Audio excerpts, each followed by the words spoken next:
যাদের ফেস্টিভ সিজনে একবার না একবার বাঙালি থালি চাই, আমরাও কিন্তু করি তাদের মধ্যে। থালিতে গেছে মাংসের ভাপা, মানে চিকেন ভাপা, লেবু পাতা দিয়ে ডাল, স্টিম রাইস আছে, আর এটা আছে মাংসের ঘর ভরা, আর এটা কুমড়ো পাতায় ভরা আছে, তিল নারকেল বড়া, আর এটা হচ্ছে আপনার লাউ দিয়ে বাগদা চিংড়িটা বাটা আছে, তেঁতুল পোস্তে চাটনি, হেমন্তটা পায়েস, আর একটা পাপড়া আছে হরদ।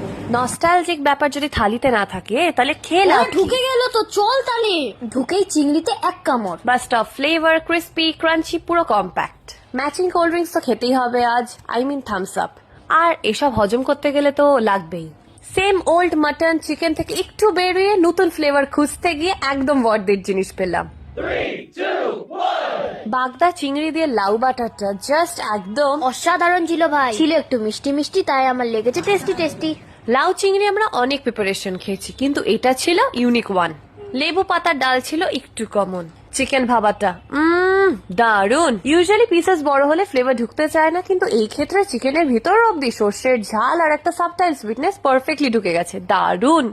গড়গড়া মাংসের টেস্টটা কেমন গড়গড়িয়ে গেল। অ্যাকচুয়ালি ইউনিক ফ্লেভারে খোঁজে আমরা, না হলে কিন্তু হেভি ছিল। মাটনটা ছিল টেন্ডার, এটা ভালো লেগেছে। গ্রেভিটা রিচ এন্ড পিসেস বড়, এন্ড ইভেন আমরা বাড়ির জন্য প্যাকও করেছি।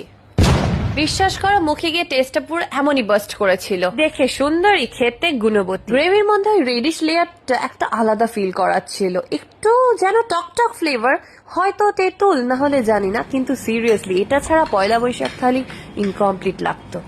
এত বড় কুমড়ো পাতায় পুর ভরা বড়া, তাও আবার চিকেনের পুর।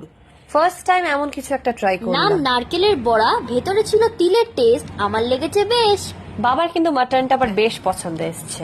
তেঁতুল পোস্ত চাটনি প্রথম দিকে পাবে টক, তারপর পোস্তর হালকা নাটি ফিল, একদম আনএক্সপেক্টেড কম্বো। শুভ কাজ হবে আর পায়েস থাকবে না, তাই ছিল হেমলক পায়েস। অগ্রিম শুভ নববর্ষ সবাইকে।